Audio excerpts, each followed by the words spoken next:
Welcome to the Livfiit Listens podcast, a safe space of growth, personal development, and overall wellness with your host, Olivia Catania, diving into the realms of all things health, conscious living, mental expansion, and much more. This podcast is designed to help you evolve into your best self and live fit. Let's get into the show.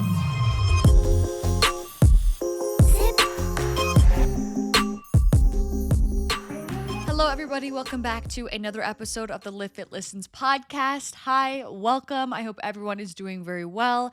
Today, we have a very, not really a fun episode, but fun in the sense of like very interesting and fascinating to me. We're going to be speaking all about avoidant attachment styles and how to overcome them. This is definitely more so being spoken from the POV of like having an avoidant attachment style.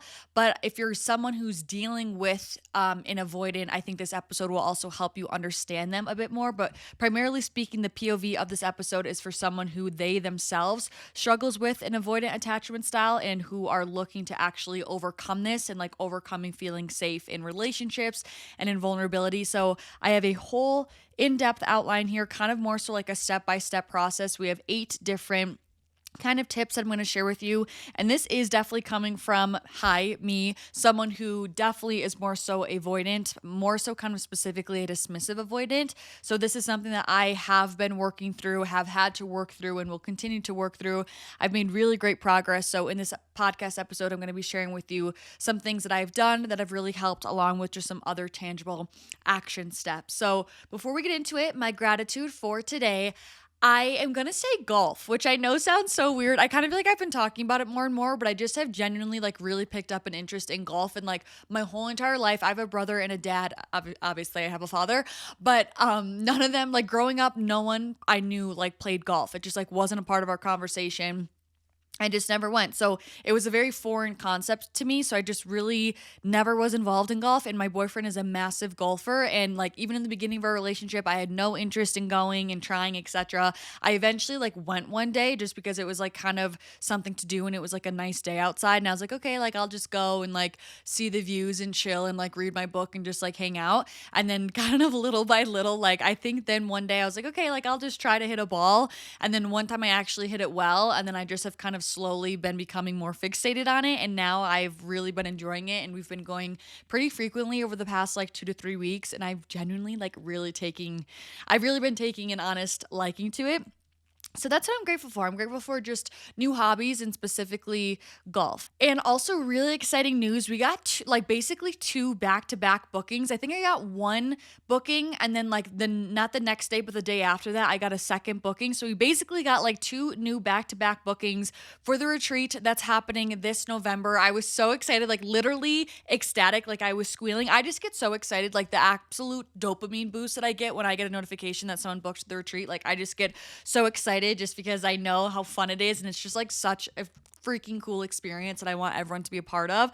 So that was really exciting. We got 2 new bookings. So there are some limited spots available. If you are interested, I will have the trip page linked down below in the show notes or in the description if you are watching on YouTube. And it's so funny because the second girl who actually joined, she literally found me. She had never known of Livfiit before, didn't know the podcast, didn't know of my Instagram, nothing. She found my page on Instagram, and literally within 30 minutes of finding me, she booked for the retreat. That's how much she just felt such a pull, and how much she just felt a magnetized kind of alignment to me, which I just think is so dang cool, and a testament to everyone that you just what's the point in waiting? If you know, you know. And the girl's intuition just really freaking knew. So she seems so sweet. She's coming from North Carolina, which is so exciting. So again, I will have the info down below. And if you have any questions at all, or if you want to kind of hash out some things, you have some concerns, some hesitations, my Instagram DMs are always open. I've been chatting with some girls through there, and I've really been able to help kind of answer their questions, alleviate any stress, any concerns, etc. So my Instagram is at Livfiit, Livfiit. Again, totally feel free to message me there.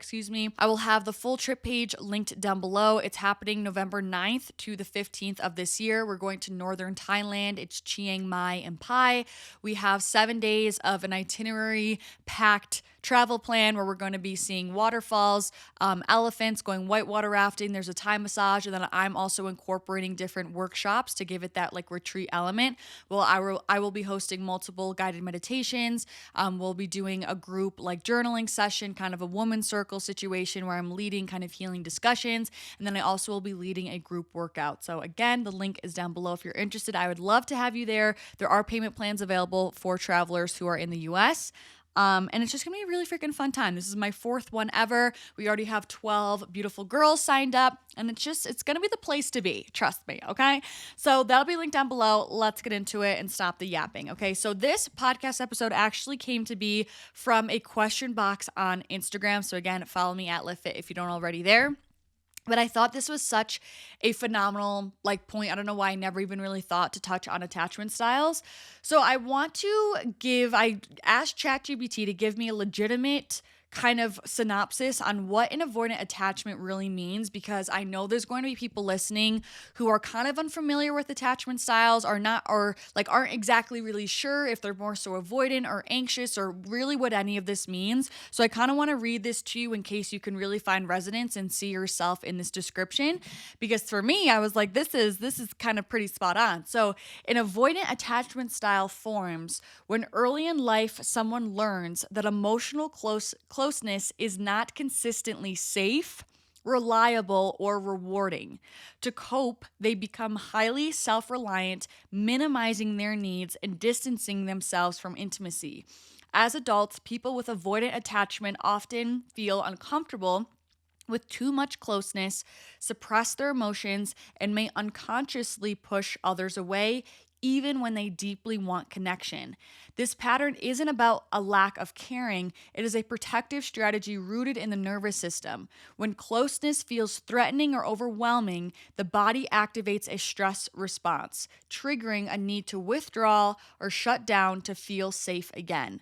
Overcoming avoidant attachment isn't about forcing yourself to quote unquote be more emotional, but about retraining your nervous system to experience connection as safe, stable, and nourishing. Okay. Now, this can really show up not only primarily in romantic relationships, but also in platonic relationships, familial relationships. This can show up in a lot of different ways, even with hyper independence in the workplace and things like that. So it really is I'm telling you, attachment styles, they form when you're so young. And again, they really have to do with how your emotional needs were either met or unmet in childhood, and that pretty much is kind of what dictates your attachment styles, and especially how your emotional needs were approached when you were younger and as a child.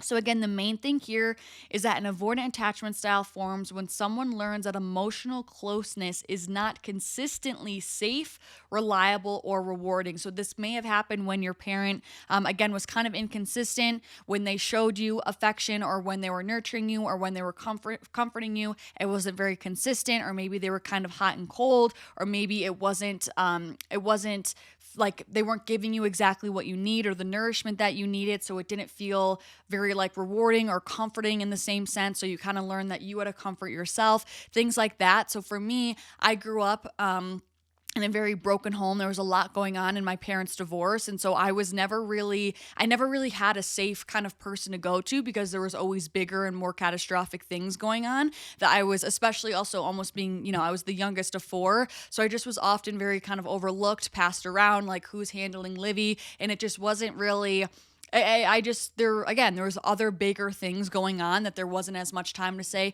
oh, Livy, okay, how you doing? Do you need some of this? Do you need some of that? I just was very much so overlooked. And that emotional closeness, again, for me, wasn't always a reliable or consistent or safe, because there's a lot of chaos going on around me, which led me to have to learn how to kind of cope on my own, and also kind of depend on myself for that comfort, if that makes sense. And I also wanted to include a list of some common symptoms of an avoidant attachment style, just because at least for me, this helped me recognize oh, okay, yeah, I actually do these things. I'm resonating, maybe this is something that I really should be looking into. So of course, first and foremost is emotional distance. So difficulty getting close to others emotionally or feeling uncomfortable with vulnerability. Self-reliance, a strong need to be independent and self-sufficient. Three is suppressing emotions, tendency to downplay or hide feelings rather than express them openly.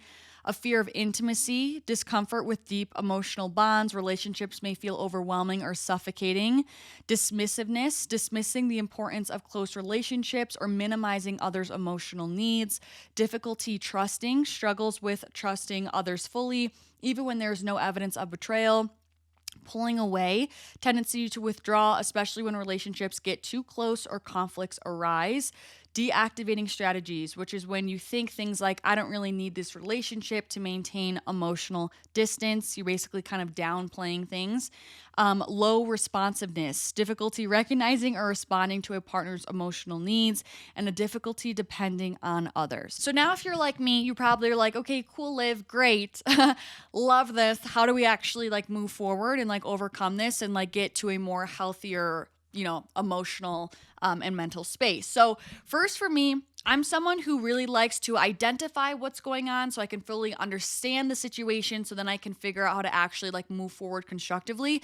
So first for me, I like to identify what's going on with myself so that I can then rewire. And basically how to move forward from this avoidant attachment style, basically at the core of what our strategy is that we're basically going to be working to rewire our brain, because at the end of the day, how we react emotionally, the different kind of belief systems that we have, the associations we have with situations and emotions, all of those things are just kind of habitual patterns that we've learned, that we've internalized, and that a lot of us do without even realizing. They're so deep rooted on the subconscious level. So the first and foremost thing that we're going to want to do is bring these emotional patterns and reactions up to the surface so that they become now so conscious rather than subconscious, and we can actually have the awareness that we're doing them. So you probably can guess, if you're an avid listener of this podcast, what my step number one is going to be. I always talk about awareness until I'm blue in the face. I literally want to do a podcast episode just fully on how to develop self-awareness, because I think everyone should have it in life and it's a cheat code.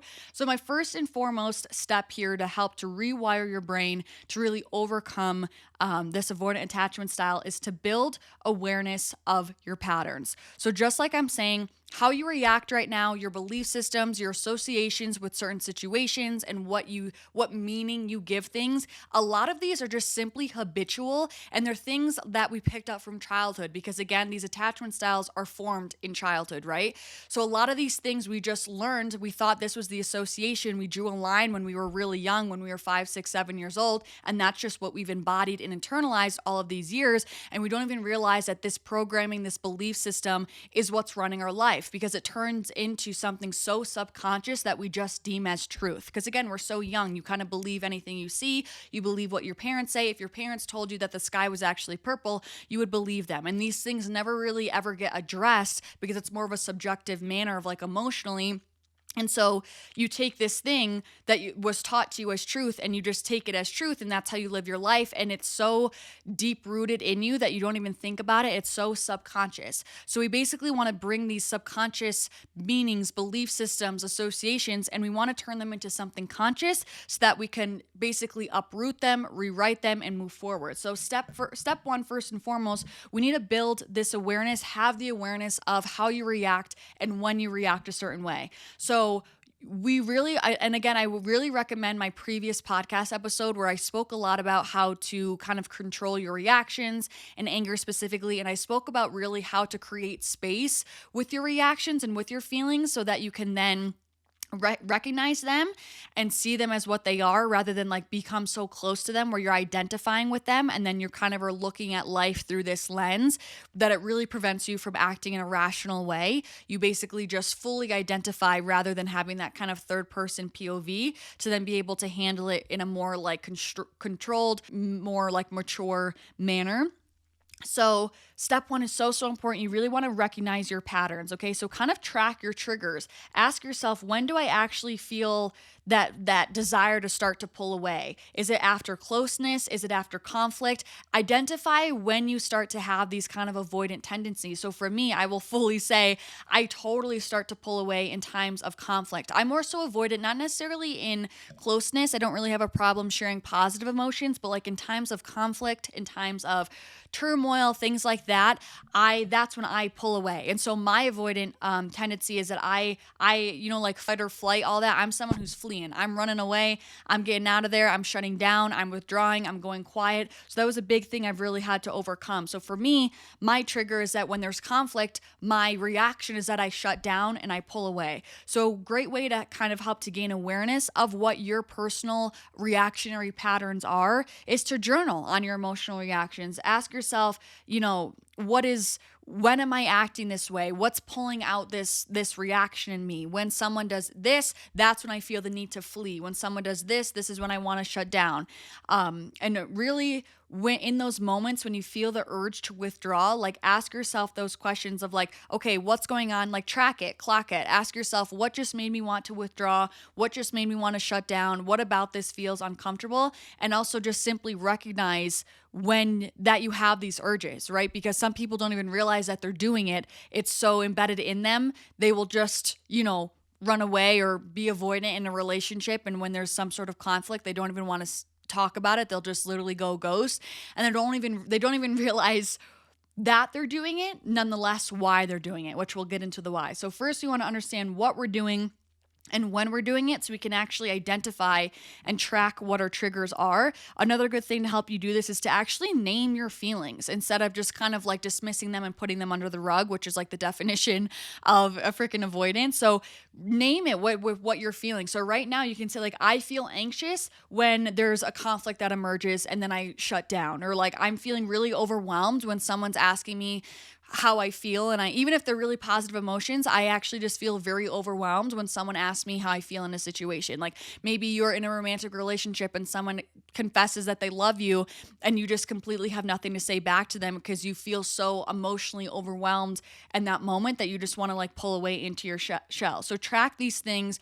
Really put a name and identify to the emotions that you're feeling so you can recognize actually what they are. So second thing that I did that really, really made a difference, you want to challenge your internal narrative to actually uncover what your true beliefs are. So again, in step one, we had the awareness of what's going on. We were able to like identify what we were doing and kind of where that what trigger was associated with them. So now we actually want to challenge what's going on, because again, this is where we're going to get to the actual belief systems that are running our lives. And if you're not aware of this already, literally our whole entire reality, our whole entire thought process, our perspective, everything, our perception, it is all like our lives, our world is run by our belief systems. Whether you're aware of it or not, it's so subconscious and so deep rooted in us. Literally think about it as everyone is wearing glasses all day long, 24/7, and everyone has a different lens. And what is dictating the lens of how things are tainted, how things are shaped, how things are warped, your glasses are basically made up of all of your beliefs in life. That's just like truly what it is. So now this is where we're going to get into like the deeper level of it, of like, okay, what belief systems are making you have these avoidant tendencies? So notice when you have inner dialogues that are just kind of assuming things like this person's going to let me down, so I should just, draw away and go do my own thing, or I'm better off alone because I can't trust anyone. Really notice when you're having these inner dialogues, kind of again going back to step one of having awareness of these things. And I want you to ask yourself why. Why do you feel this way? Why do you think you're better off alone? Why do you think that people are going to let you down? Why do you think it's not safe to be emotionally open and emotionally vulnerable? Why do you have the urge to withdraw? Why do you think it's going to help if you shut down and don't talk to anyone? Why? I do this all the time with my healing, really with anything. And this is just how you get to the actual root cause and like keep peeling back the layers of yourself and of your psyche and of your emotions. Ask yourself why. Keep going backwards. So ask yourself, why am I feeling the urge to withdraw or shut down right now? What about this is making me feel so icky and uncomfortable and overwhelmed and suffocated? Like, what doesn't feel good? Identify that, because when you do that, that's what's going to allow you to, again, actually challenge that internal narrative and then be able to uncover what's actually dictating these narratives, which is essentially your belief. Another huge question that I would ask myself is like, what past experience is this stemming from that I'm just allowing to live on in my present day that's not aligned with me anymore, that's not aligned with the life that I want to live, that's not aligned with the story I want to have run my life anymore? So that's a big one, and this is a really good journaling question, is what past experience am I allowing to live on in this situation right now, currently, that's not even aligned with me anymore? And I think a really great example because this was like the biggest, most prominent thing for me that I really had to work through. For example, my parents had a bad divorce. So in my brain, in relationships, argument always just equaled bad, divorce is coming, things aren't working, we should break up, like it's not a good situation. So for me, in my brain, argument, disagreement automatically meant bad, things are going south, we need to leave, things are breaking up, like this is bad, bad, bad, bad, bad. I need to abandon ship right now because that's the inevitable. When in reality, disagreements are so normal and are so bound to happen in relationships, and especially romantic relationships. So just even simply having that conscious kind of identification of where this urge is coming from, that just always helps me so much. Really, with like anything in life, with any of my triggers, it really makes the world of a difference. Just simply identifying and like drawing a line from where this belief was formed in childhood or in my early life, it really de-energizes it for me, because I'm realizing and almost like calls its bluff, or it calls it out as a fake, if that makes sense. Because rather than seeing it as like absolute law in my life, I'm recognizing it's like, oh, this was kind of really only stemming from one situation that really doesn't hold that much power. Like it was one kind of coincidental situation, if you will. It's not like universal law that's like a spell casted over my life. It was basically this one time happened, like it was the situation that happened one time that I assigned all of this meaning and truth to, when really that was just my perception, and I can completely de-energize it by just basically plugging in a new belief or giving the situation a new meaning. So for me, whenever I draw the line from where I think this initial subconscious belief system came from, it really de-energizes it and pull the plugs from it, and like really empowers me to write a new narrative, in a narrative that's way more self-serving. The second piece of that goes to my next tip here, which is to reframe those beliefs. Okay, so now we had the awareness that we are reacting this way, that we're feeling these triggers, etc. Now we took a second to actually face those feelings, face those triggers, question them, challenge them, to then uncover the belief that led us to having this narrative. And so now if we want a different internal narrative to therefore have different reactions and different kind of actions to situations, now we need to reframe those beliefs to something that are more self-serving. So for example, just sticking on with this kind of parents' divorce story to stay consistent, when I recognize that, in reality, disagreements are completely normal and are bound to happen, recognizing that this narrative that like arguments equals bad in divorce, recognizing that really just came from my parents' divorce, I recognized this is actually just my parents' story, not mine. This was my parents' story with their singular relationship, and I'm making it mean something about all relationships. I'm making it mean something about all of my relationships, etc., when really it doesn't need to have that much power at all. It was simply just from one relationship that doesn't dictate the whole entire world. And it doesn't have to be my story if I don't accept it as mine. Really, if I just change my narrative and belief systems around this situation. Because again, what I will tell you, because arguments inherently are not an unhealthy thing with relationships, but what can be a very unhealthy tendency in relationships is being really freaking avoidant, running away in times of conflict, never actually being able to come to a solution. And that was something that I realized was more problematic and inhibiting me more in relationships, was the running away, was the shutting down, was not communicating. I realized that was going to lead me to even more and more unhealthy and unconstructive and unconducive relationships, way more than me actually facing conflict ever would. So that was a really big thing for me. I realized this is actually my parents' story. It's not mine. And I can decide what my story is. So I'm just simply going to rewrite it. And then from there, through actually reframing, which is what this next point is, and intentionally changing my behavior, because our behavior is always going to be in alignment with our beliefs 100%, which is another big lesson for me. If you're not really sure what you believe in, look at your behaviors, because your beliefs 100% are dictating your behaviors, and your behaviors can always be backtracked to certain beliefs that you hold. So through reframing and intentionally changing my behavior, because I now was able to see where everything was stemming from, it empowered me to actually stay and work through it. And it made kind of this, what before was like this big scary demon and monster of conflict, instead of it being this big scary thing like it used to be when I was kind of unconscious and unaware, now it was something that didn't feel so big and scary anymore, and it became something that I knew I had the tools to work through.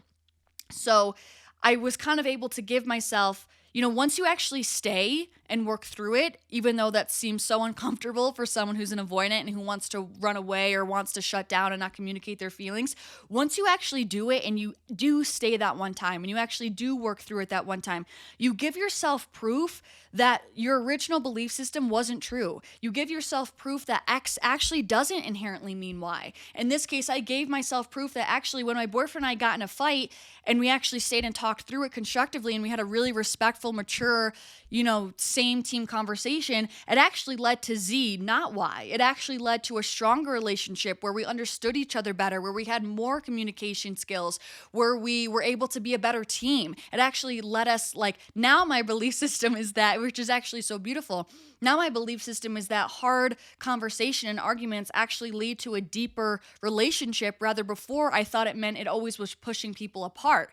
And so now I gave myself proof that my story is different because I actually stayed and faced it. And that's the thing with this avoidant attachment style, and this applies even to anxious once we get there, if I do a podcast episode on that as well. But it's literally just like any other fear. Like every time you overcome something you're fearful of and you do it, each time you do it, it gets less and less and less scary and you feel more and more comfortable. It's the exact same thing here, but we're doing it with emotions. It's an emotional thing. And so the more that you're kind of actually facing your uncomfortability, the more you de-energize this, your belief systems and this urge to be avoidant, and it doesn't become as scary anymore to actually have like normal, healthy relationships. So that was really big. So we really want to reframe our emotions here. Affirmations, you guys know I'm a huge fan of affirmations. This is a great way to reprogram your relationship and your feelings of safety within connection and with intimate relationships. So you can tell yourself, like, it is safe for me to be close to others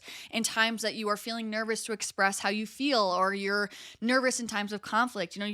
You can just affirm to yourself that it is safe and okay and respectable to be in these situations. Again, some people feel like being emotional is weak, especially if you never saw your parents being emotionally vulnerable. They never shared their emotions. You never saw them expressing love to your parent, the other parent, whatever it is, or to your other siblings.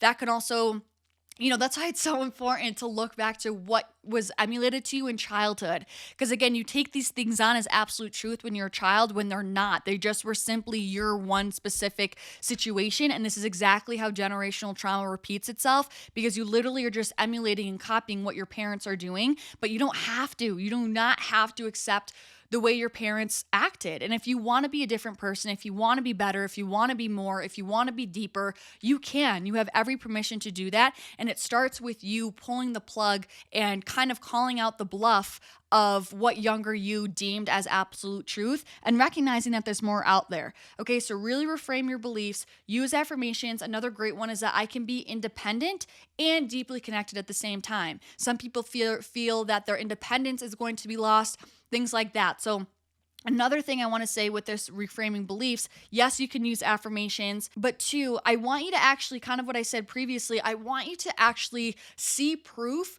in situations where someone, it doesn't even have to be you, it could be you or someone was vulnerable and they turned out okay and they were still safe. Like, you need to recognize, that's why previously step number 2 is so important. You want to uncover what narratives and stories you're telling yourself in your brain. So if you're someone where you're like, oh my gosh, wait, she's right, that's what it is. I feel like if I'm very emotionally connected with someone, I'm way too vulnerable at getting hurt. Maybe you feel like, again, your independence is going to be taken away from you because maybe you saw, I don't know, your mom was always swept up with boyfriends growing up and she was never able to like hold her own or still have her own life or be a really present mother, whatever it is.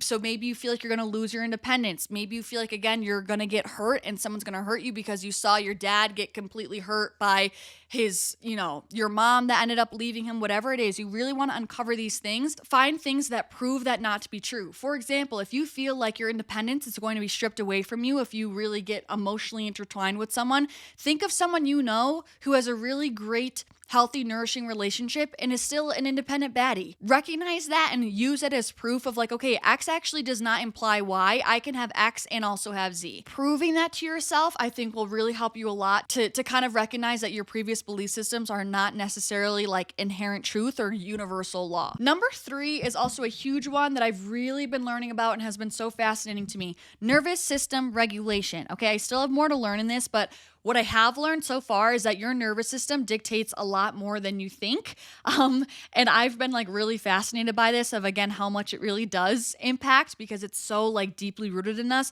Of course, we have 2 parts of us. We have our brain, which is kind of what we're working on of, having the awareness, uncovering what our actual beliefs are, recognizing our internal narrative. But also the second piece of this is our body. And we store emotions in our body. Our body is very smart and our body has its own reactions. If you don't believe me, think about when you are nervous for something and you're feeling nauseous in your stomach. You feel that pit in your stomach. Or you're feeling super excited for something and you're feeling really giddy. You have all these tingles. You have all these butterflies.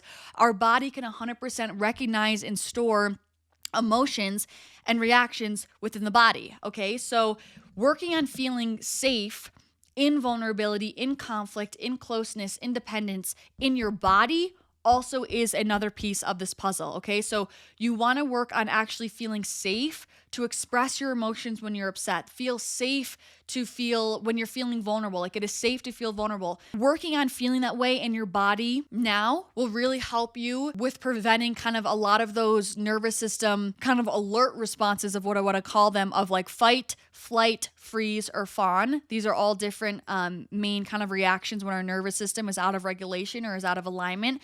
So doing what you can to feel safe in the body is going to help you feel safer in your actual environment that you're in. Okay, so maybe I think it's helpful like if you're like over text or something when you're not like fully in person with someone, where you like still are having the trigger from them over text, but like you still have the personal space to like do your own regulation. If you're getting a text message from someone that is really triggering your avoidance, where you don't want to answer them, you want to, put them on mute, or you're like, maybe I should just break things off with them, or I'm going to go ghost, whatever it is, pause in that moment, have the awareness that you're having that reaction, and work on feeling safe in your body now, rather than having this big all like nervous system dysregulation, fight or flight response, because that's like really what's going on when you're having an avoidant attachment. You are not feeling safe in this vulnerability, and that 100% manifests in the body. So some things you can do are having really big, taking deep breaths, doing box breathing, just different breath work patterns to help you really get into the present moment and regulate your nervous system. You can do a quick meditation. You can do like a presence exercise where I like to identify like what I'm feeling, hearing, smelling, tasting, seeing, etc., just to like ground into my present moment. You can do some somatic movement. You can literally shake your body. You can do shaking, you can do some stretching, you can do some dancing, you can do some journaling, you can get outside, you can get fresh air, you can get sunlight, you can listen to some calming nature sounds or meditation music, you can splash some cold water on your face. It doesn't need to be something, I feel like nervous system regulation sounds so like scary and daunting, but it's really just doing what you can to allow yourself to actually relax in your body. If you're feeling your heart rate raise, or you're feeling just kind of like that jittery, like I just can always feel it when I have this dysregulation. I feel this kind of lack of alignment in my body, or just kind of this unrest feeling kind of in my body. And that's when I know like, okay, like I need to slow down. I need to take some breaths. I need to regulate. And that will really help you have some more clarity to be able to move forward from a more grounded, centered space. Okay, so those first 4 were more so kind of ways to identify what you're doing, how you're acting, and then kind of rewiring and reframing them. The last 4 are kind of a little bit more tangible, kind of step-by-step, how to cope in the face of avoidance. And these are things that have really helped me because, again, when I'm emotionally overwhelmed, I tend to really shut down. So these were things that really helped me when I was like in the moment and I wanted to really change my reactions and like how I dealt with some emotionally overwhelming situations, or situations that I once thought were very emotionally overwhelming. So first and foremost, we want to slow down the deactivating impulses, which again, previously I touched on this in terms of like symptoms of avoidant attachment styles. Deactivating strategies are when avoidants basically suppress their desire for connection here. So again, I talked about reactions in my last episode and how important it is to really slow down in between when you're feeling this initial kind of emotional ping. Pausing between that and when you actually have your outward reaction to others. So pause before reacting. I can't stress this enough. We just need to slow down. And the beauty of this is that when we actually slow down, we are inherently helping to regulate our nervous system. It's one of the quickest ways to regulate is to simply slow down, take a breath, instead of, oh my gosh, I'm feeling this, I need to react and impulse, blah, blah, blah. Take a breath. Say, okay, interesting.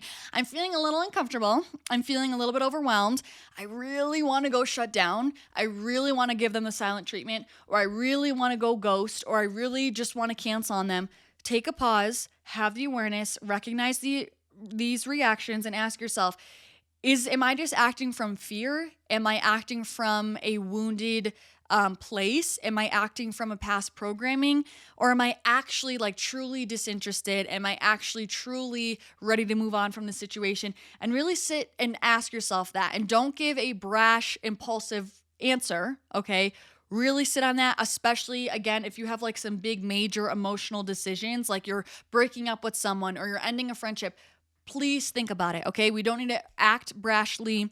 We want to give ourselves time to actually reflect and give our fight or flight reaction a chance to kind of relax and dissipate before we actually make this big decision rather than acting from that place. So I can't stress enough, we want to slow down and pause before we are actually reacting. From there, we next want to really heal the root wound by channeling our inner parent, okay? And you can use your affirmations to do this, but something else I really want you guys to recognize and like fully understand is when you are feeling, again, this avoidant attachment comes from really early experiences when you were a really young child and you felt very emotionally like unsupported and unsafe. That's all this is stemming from. And when you I know it sounds like belittling when you bring it down to something so like easily definable. Like I know that can seem almost kind of like, yeah, almost dismissive or just kind of invalidating of your feelings. That's really not the point of it. It's just to kind of show how small it really can be and how much power you really can hold. So when you have this urge to withdraw, recognize that it's literally just a younger version of you. Like we all have pieces of our younger self. There's an 8-year-old piece of me. There's a 15-year-old piece who still lives in me. There's a 21-year-old piece of me that still lives in me. And there's a 3-year-old still within me. So when you have this urge to withdraw and shut down, it literally is just your inner child coming out, that this version of you that's getting triggered, that's getting pinged in this situation, who still feels like their emotional needs are not being met. And that's what's leading you to kind of acting out in this way, just now, so at 25-year-old version of you or whatever it is.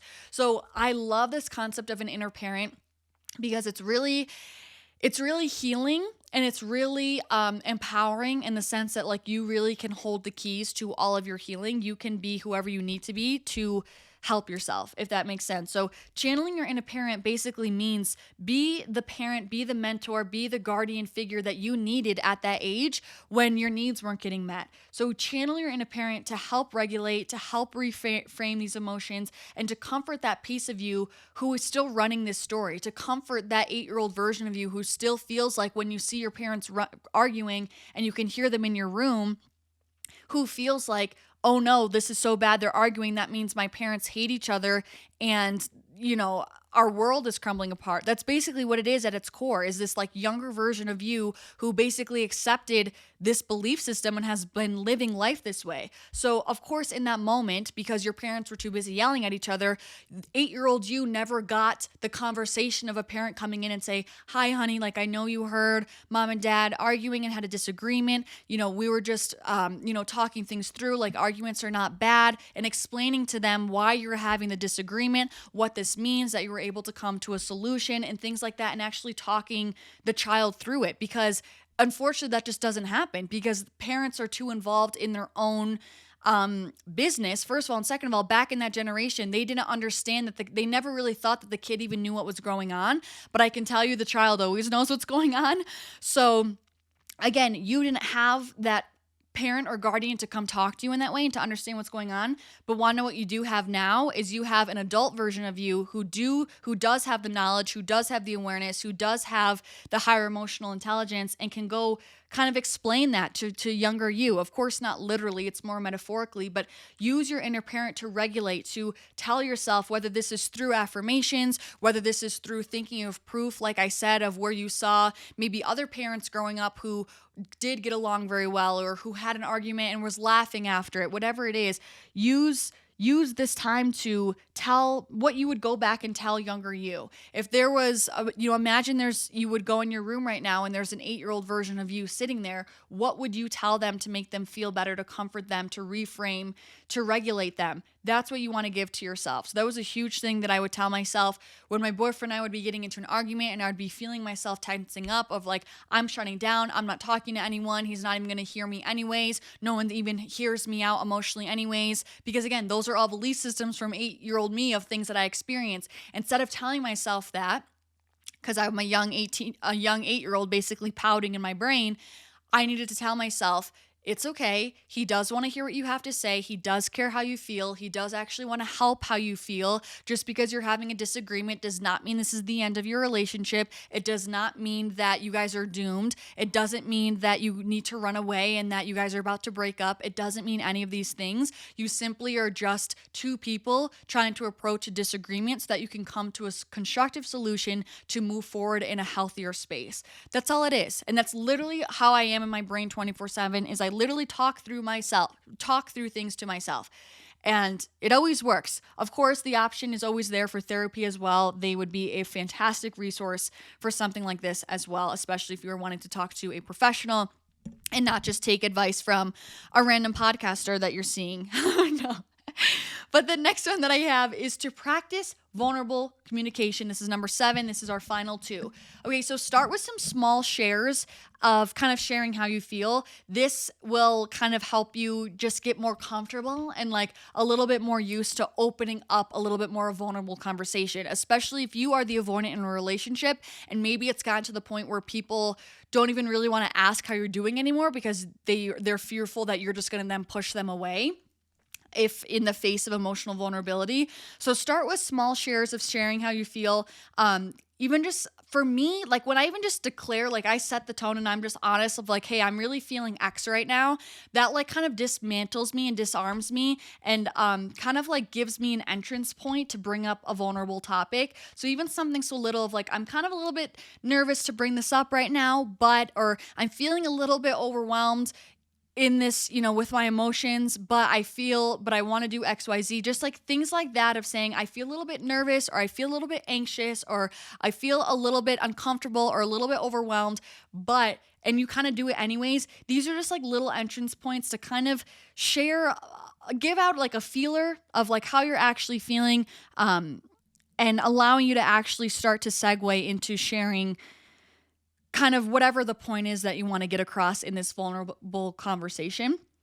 And the last one that I have is to actually develop comfort with emotional intimacy with kind of through the strategy of exposure therapy pretty much. This is 100% going to come with time. Like I said previously, as with any fear, the more you do it, the less scary it becomes, the more comfortable it becomes. So kind of just how you set goals with anything. Try to set small intimacy goals of, when you're feeling uncomfortable, when your partner pisses you off, set the goal of instead of just simply storming away and not talking to them for 3 hours, maybe you're just simply going to say, I'm really overwhelmed. I need to take 20 minutes to go calm down.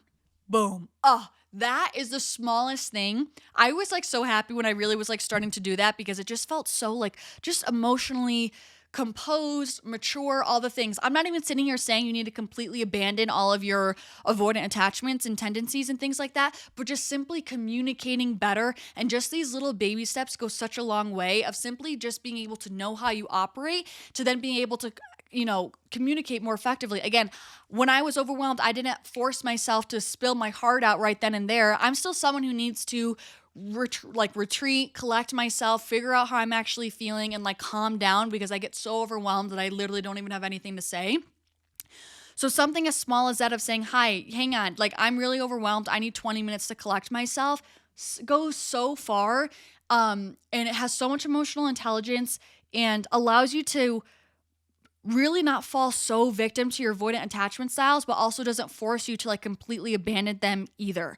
So set some small intimacy goals in times of conflict, in times of sharing your emotions, when you're uncomfortable, try to text back quicker. Maybe it's stating, like I said, when you're feeling uncomfortable and that you are overwhelmed and you need a minute to collect yourself. Just set these little intimacy goals, and I promise you they will get easier and easier. And just practicing, like at first you're going to have to sit in this discomfort of emotional closeness rather than kind of numbing or distracting or running away. At first, again, it's going to feel uncomfortable, but this is going to slowly but surely rewire your brain to associate that there really can be safety in connection, and it doesn't have to be this big scary thing all the time. And eventually this discomfort will dissolve in time. And I 100% know the feeling. Like there's times where I still feel uncomfortable, where I'm like, I really just want to shut down right now. I really don't want to talk right now. Or like maybe I'm really feeling this urge to like dismiss kind of my partner's feelings because they're overwhelming me and things like that.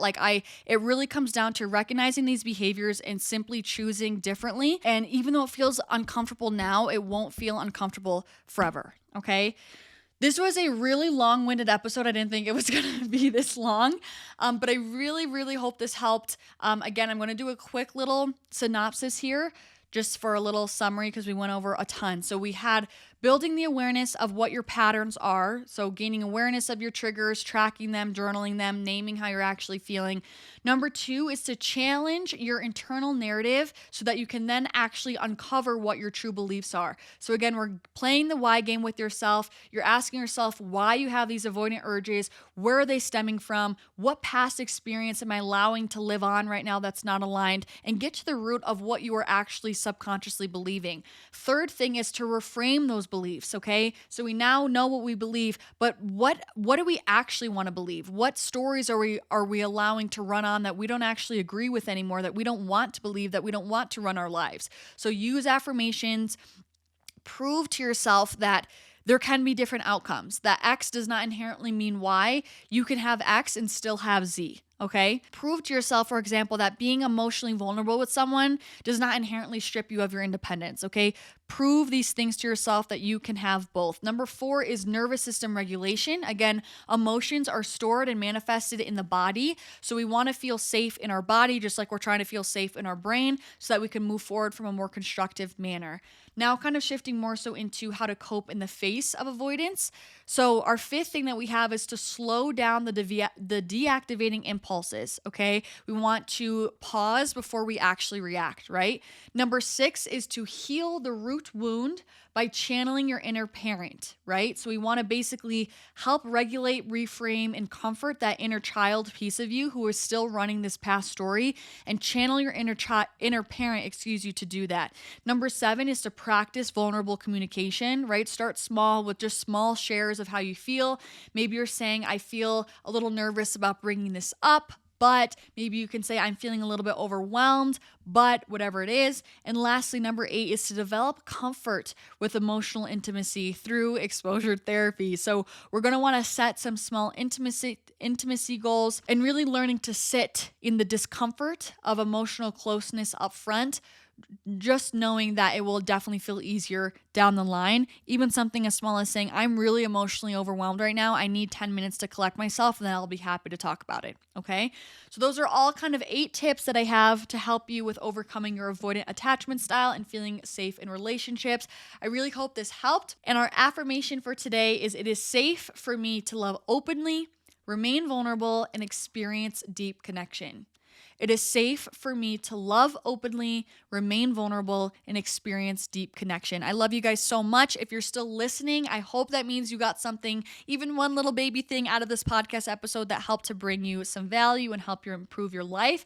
If you're looking for a way to support this podcast in a way that's completely free to you, it would mean the absolute world to me if you could take literally 5 seconds and leave a rating or review. You can either write a whole review or just rate the show whatever amount of stars that you want to give it. It really does so much with helping this podcast grow and reach more people, and therefore impact more lives, which is always the goal. So thank you guys so much for your time. I'm sending you so much love, and hopefully I'll see you in my next epi. Peace out.